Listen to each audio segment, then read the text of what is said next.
Bonjour à tous, je m'appelle Olivia, je suis étudiante infirmière en troisième année, j'ai 28 ans et aujourd'hui je viens pour militer pour la situation de l'ensemble des étudiants qui sont éligibles à la bourse sanitaire et sociale. Alors, je représente principalement les infirmiers étudiants, mais ça touche tous ceux qui sont éligibles à cette fameuse bourse qui fut un temps été donnée par la CTM et qui aujourd'hui est remis entre les mains du Crous. Malheureusement, nous sommes dans une situation où cette bourse, en fait, elle n'est toujours pas arrivée. Nous sommes le 4 décembre. Nous sommes le 4 décembre et jusqu'à l'heure d'aujourd'hui où je vous parle, nous n'avons toujours pas de retour ni de la CTM ni du Crous nous disant que le virement va arriver sous peu. Nous sommes en très grande difficulté, beaucoup d'étudiants, et je parle au nom de ces étudiants-là qui n'ont plus de voix, n'ont plus de mots pour exprimer leur situation, sont en très grande souffrance, des questions d'alimentaire, des questions de revenus. Les huissiers ont déjà frappé à leur porte, c'est très compliqué. On a fait un choix de faire des études humaines, des études qui accompagnent l'être humain, qui demandent amabilité, charité, compréhension et surtout focus. Et malheureusement, on ne peut pas avoir ce focus-là parce que quand on mange un repas par jour, c'est très compliqué de pouvoir se permettre ce genre de choses. Donc, c'est un appel au secours. Nous sommes 77 dans la promo. Il manque plus de la moitié de la promotion aujourd'hui.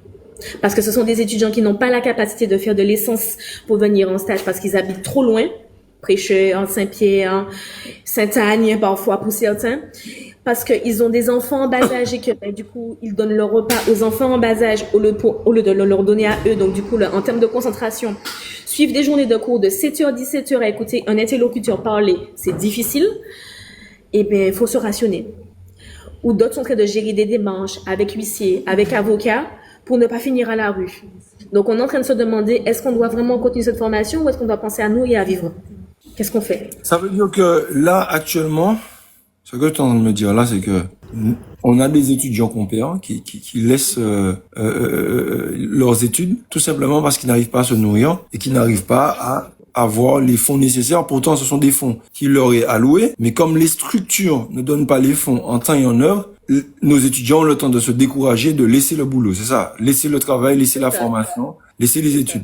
Ou, je pense peut-être, il y en a peut-être qui s'en vont. Est-ce que tu as des cas où il y en a qui s'en vont, qui partent carrément vers la France hexagonale pour le manque de sérieux qu'il y a ici? Oui. Ah oui, j'en ai beaucoup, j'en ai connu beaucoup.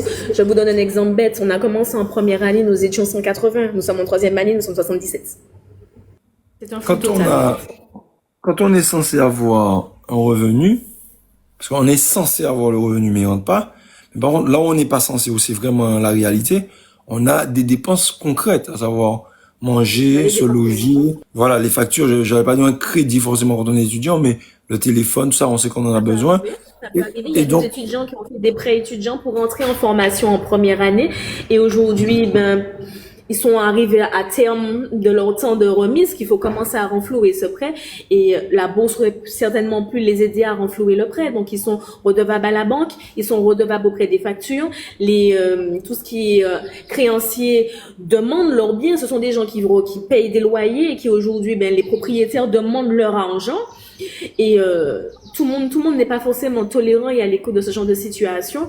Et je peux comprendre que lorsqu'on nous dit une fois, ça arrive, deux fois, ça arrive, au bout de la troisième fois, t'es pas trop sûr de comprendre. Et t'as envie de voir ton argent arriver. N'importe qui fait un bien et que tu travailles pour quelque chose, tu reçois un salaire, tu attends quelque chose, c'est la même chose. Au bout d'un moment, on attend de voir arriver ce pourquoi on est éligible. Et je ne parle même pas des cas des étudiants qui, l'année dernière, étaient éligibles à la bourse sanitaire et sociale de par la CTM et maintenant que les dossiers ont été transférés au Crous et que les réglementations ne sont plus les mêmes, ils ne sont plus éligibles. Ou bien les montants ont diminué. Je donne un exemple. Sur un semestre, lorsque tu es éligible à un fort quota, tu reçois à peu près 4 000 € dans le semestre. Il y a des étudiants qui aujourd'hui reçoivent 2 000 € dans le semestre, ce qui équivaut à même pas 180, 216 € par mois. Tu vas où avec 216 €? Quand tu as un loyer de 800 €, que tu dois mettre de l'essence, faire des courses, manger, tu fais comment? Est-ce que c'est déjà arrivé qu'une étudiante soit mise à la porte de son logement parce qu'elle ne peut pas payer? Ça va arriver. Ça va arriver parce qu'on a déjà eu 3-4 retours à ce sujet où c'est sous peu. Et selon certains témoignages, il y a des étudiants qui ont déjà été mis à la porte dans l'ordre. Ça ne fait pas partie de ma promotion, mais c'est les promotions d'avant où des étudiants étaient en grande souffrance et ont été mis à la porte. Oui. Dans ce cas-là, est-ce que la CTM ou l'autre organisme prennent leurs responsabilités? Parce que c'est quand même de leur fait qu'ils n'aient pas versé les sous en temps et en heure. Ah ouais, tu me secoues déjà la tête, ça veut dire non. Ça veut dire dommage collatéral, on s'en fout. Moi, la question que j'aurais à vous poser toutes les deux, c'est est-ce que vous avez cherché à savoir si justement des gens qui font la même formation ailleurs que vous, J'ai été diplômée, donc j'ai fait mon diplôme d'AS en métropole. Je viens d'une promotion de France dans un patelin paumé en France. Je n'ai jamais rencontré ce problème. Du jour où je me suis inscrite, je suis allée voir la secrétaire, je lui ai dit, il faut que vous signiez ça pour que je puisse percevoir ça, pour ne pas me créer de problème. Le document a été signé, elle m'a dit, c'est pas à toi de l'envoyer, c'est à moi de le faire. Je suis rentrée en formation en septembre. Mi-septembre, le document était envoyé, réglé, je percevais mon acompte dès octobre. J'ai fini ma formation sans aucun souci. Je suis rentrée en Martinique pour faire mon école d'infirmière. Depuis septembre 2021 où je suis rentrée en formation, c'est la même galère. est-ce que tu regrettes d'être rentrée en Martinique? Absolument. Oui, je regrette. D'un point de vue scolaire, oui. D'un point de vue familial, non. Mais d'un point de vue scolaire, oui. Assurément. C'est triste d'entendre ça. D'accord. Oui. Et je suis à Mais deux droits de me demander est-ce que je ne repars pas. C'est vraiment un appel à l'aide pour que ces gens puissent entendre que c'est pas des blagues, qu'on ne fait pas dans la demi-mesure, qu'on n'est pas en train de faire du syndicalisme, qu'on n'est pas en train de revendiquer quelque chose qui n'est pas notre droit en fait. Les partiels sont durs. On remet notre première partie de mémoire lundi. On a des partiels qui arrivent en janvier. Moi, dans mon cas, je prends mon cas, je suis incapable de réviser parce que je n'arrive plus à me concentrer, parce que j'enchaîne trop, je cumule trop. Écoute, moi je te dis quelque chose qui est simple. Dites-nous comment vous voyez les choses et on est là.